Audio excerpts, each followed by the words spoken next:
Straight talking Fedorchik coming at you. Well, I guess the hiatus from YouTube was not long lived. I did sort of a garbled video on this subject coming up in this video, but I took it down.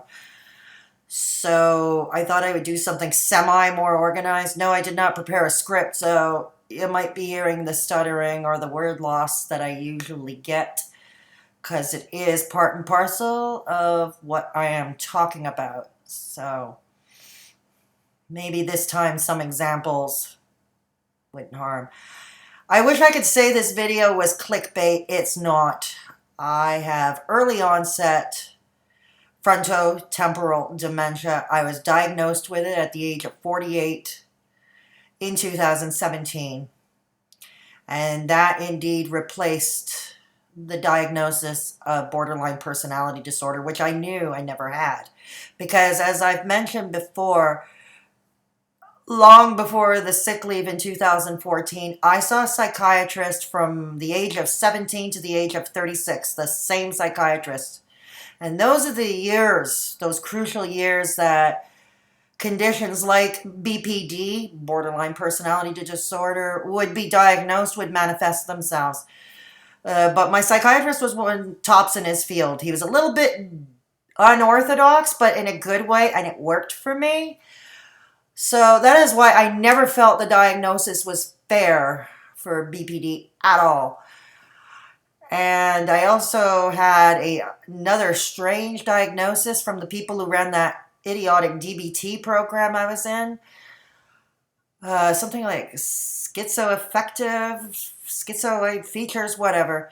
I don't pay attention to that because when I did the research, because no one explained it to me, it basically was what they classify people who are eccentric, those who go against the grain, those who are nonconformist, who cannot conform to the norm, those who may have activities or interests that are different than the norm.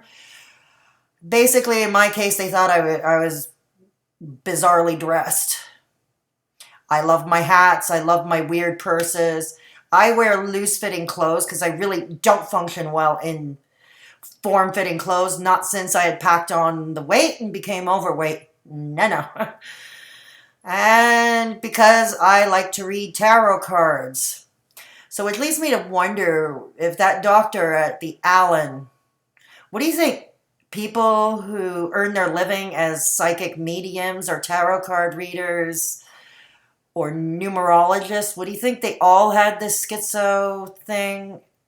I don't know. Add to the comments. Anyways, and that is why from 2014 to 2017, I never believed in the frontotemporal dementia, the borderline personality disorder diagnosis. Never felt it, never believed it. And my friend who knew everything about me, he advocated for me with one of his psychologist friends. He never believed I had BPD either. He believed in me. And that's what was needed, you know. We all need validation. We all need... But unfortunately, when I saw the neurologist, a specialized neurologist in memory issues and cognitive issues, he was a very nice guy. Loved him. And he actually took the time to give me some tests. So he signed me up, prescribed a bunch of tests, blood, and you name it. Like the whole chart was almost filled. Charts for blood tests for things like autoimmune disorders, hormonal disorders, the whole enchilada. I had an interview for an hour long with a geneticist. I had 2 scans done. One was a specialized CT scan on my brain, and another one was a PET scan. They did want to send me for an MRI, but that is just not possible because I am extremely claustrophobic. And usually an MRI, you're in the cylinder and it's covering your face and your head, and no, I'm going to feel like I'm suffocating and it would be too long. So they didn't do that. So hence PET scans were the order of the day. And that was how I found out I had early onset frontotemporal dementia. Oh yes, a bunch of cognitive tests were thrown my way. Tests identifying shapes, tests for my short-term memory, verbal, the whole 9 yards. It was annoying almost. There was a little bit of an issue with one of the tests because I thought it was kind of silly, but anyways, the test administrator asked me, "What's a shirt?" And it's like, what? I kind of pointed to the t-shirt like this, what I was wearing, pointed at it. And he said, "Well, yeah, that's right, but can you verbally describe it?" What? It's this. It's a shirt you wear on top, covers your boobs. Okay, he thought I was a bit too flippant, but I'm flippant, when I'm fed up with something. I get flippant and snarky and sarcastic. No change there. So while I was relieved that the BPD diagnosis was gone,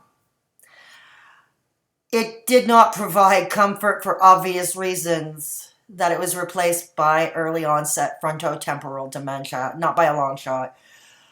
The neurologist had explained to me and in the medical reports that there is no treatment, that it is progressive. I will get worse. There are a few atypical characteristics in my case. One of them being and this is with all dementia patients, Alzheimer's, or most of them anyway, there's something called sundowning, which means usually after the sun goes down in the evening, cognitive function declines, memory declines, all that lovely stuff. But in my case, this happens in the morning. And it can get bad a lot of mornings. It's why I don't try to navigate public transit in the morning. I will not cook anything on the stove or in the oven in the morning. I try not to set up my appointments and my errands in the morning as much as that is humanly possible. I try to schedule everything in the afternoon and keep morning time either for waking up slowly or even extending my nap. And it is largely one of the reasons that sealed my retirement. If it was deemed before by the last psychiatrist who saw me that I could never return to work, it was pretty much sealed by this neurologist that I couldn't go back. So, their treatment, things like sleeping pills, mood stabilizers, no, don't want them. The side effects are just too terrible for me and make me miserable. And since I have really nothing to prove to anybody anymore, I opted not to take them. Now, what caused it? Be diagnosed at age 48. You see, what was described in the early report in the first scan of my brain, what was said was basically volume in my frontal and temporal lobes were declining. Now, this usually happens after age 50. It starts on a slow decline, and that's for everybody across the board. There's no escaping it. However, in my case, the decline started in my 40s. And the decline was declared faster than it was. It was accelerating at a faster pace than anybody in my age bracket would be. And I keep thinking, what the heck caused it? I had the interview with the geneticist. The neurologist thought I might have inherited it from my father or my paternal grandmother. Lord knows my paternal grandmother was nuts. No, she was evil. She was not your typical Oma that baked cookies and knitted sweaters. No, the motto in her house, if she's in a pissy mood and she's got a thing of boiling water, the motto is duck. So, just to give you a rough idea of this woman.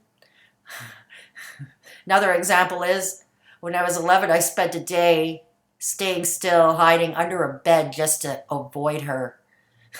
That'll be another story for another time. I wrote a short story about it, So they thought maybe I inherited. My father did have some traces of dementia later years of his life, but he had cirrhosis of the liver.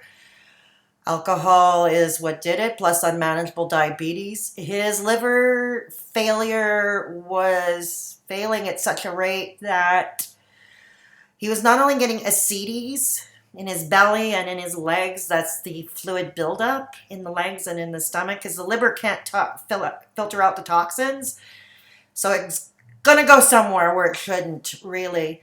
And in his case, it also went to his brain. And it basically turned his brain into Swiss cheese at times. And yes, it really affected his cognitive functioning. And I remember it was hard, to see this brilliant man, the great, passionate history teacher, English literature teacher, art history, economics. It was hard to watch this intelligent man who had held court for anybody who would listen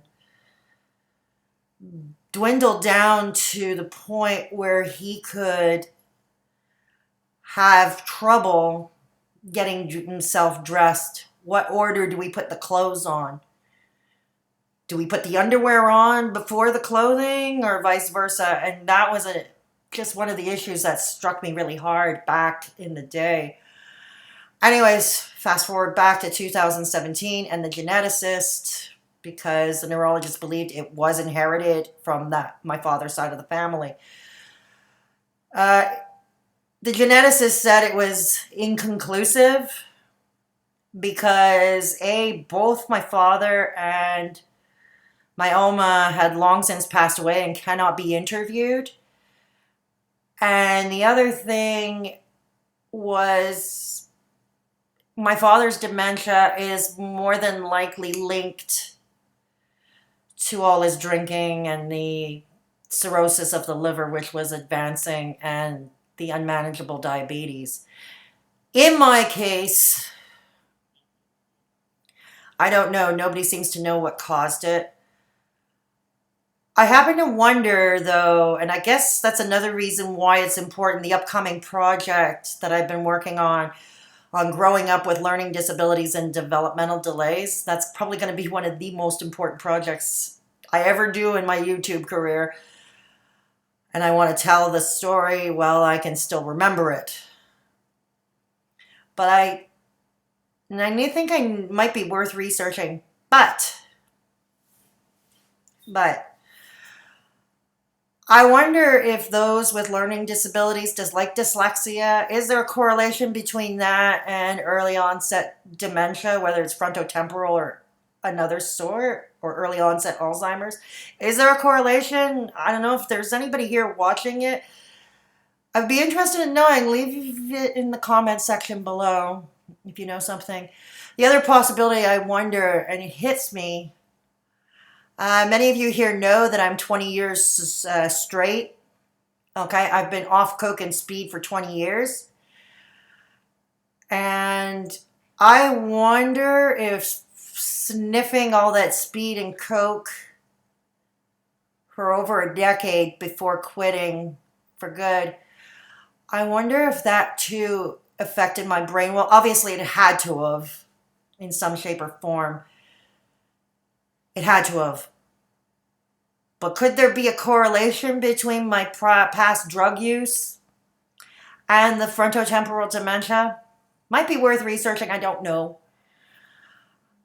The second thing that I forgot to mention earlier, after the sundowning, I sun down in the morning instead of at night. But the other thing is that usually with the younger people who have the early onset, usually decline is faster, cognitive decline is faster. You lose more capacity at a much faster rate. But I've been lucky so far that the progress has been staved. I'd be lying if I said there weren't incidents. There have been. I would get bouts of confusion in the metro to switch train, and I would take the train the wrong way, take the wrong bus, get on the bus, and it leads to confusion and frustration. which further exacerbates the anxiety, and that's not helpful. And these are like metro stations I've taken since I was a child. So, you know, it's routes that I should know in my sleep, but sometimes I don't. It's there. I have the word loss at times, the stuttering, sometimes bouts of aphasia. Sometimes, if you've noticed in some of the videos I've uploaded or did on a live stream, I would say a word.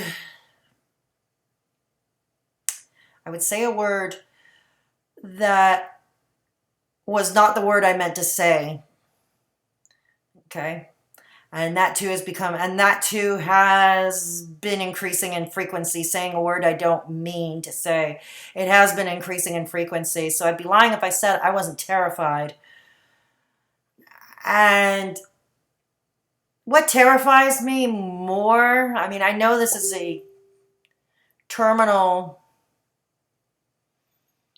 pretty much a terminal illness. It could be a long terminal illness, but I know it's a terminal. It's most certainly a chronic illness. It's a progressive one. I know things are not going to go well, but I worry about facing those days alone. I had a bucket list. Yeah. So that's a tough thing. And yes, I've had kitchen incidents where I've left the stove on. More than the average person. So yeah, I'm terrified. And I think what terrifies me most is, you know, losing all my faculties, losing my mind completely, losing things like the ability to feed myself or to dress myself. Like what happened with my father. I'm worried about ending my days in a nursing home and my affairs being taken over by the public curator, who will likely rob me blind because it's happened. And I do not want to be in a provincially run home. If anybody is familiar with the CHSLD system here in La Belle Province, probably knows and would understand better than most why I do not want to end up in one. They know why I don't want to end up in one. This is not to diminish those in the prison community who may be catching this video. I know that your experience in prison sucked, and believe me, I've been in a city lockup almost 25 years ago. I had a nice little weekend at the city lockup, so I know what jail at the city level is like. But the CHSLD, believe me, is worse. I don't want to end my days there alone. I really don't, and that terrifies me most. I don't even want to end up in the home at all, even if I did have supports and people who came to visit me and people who came to advocate for me. No, can't do it. Can't do it. Yeah, I can't do it. So anyways, that's going to do it for this video. So if you like this video, please subscribe. Please give this video a thumbs up, or if you don't like it, give it a thumbs down. And again, please subscribe and hit that little ringy dingy icon below so you can be notified every time I upload. Please take care of yourselves and each other. And if there is somebody vulnerable in your midst, please take the time to check in on them. They deserve human contact and companionship too, like everybody else. Sometimes lending a sympathetic ear or that coffee or a meal with them could make all the difference in that person's world. So please check in on them. Straight Talking Fedora Chick over and out.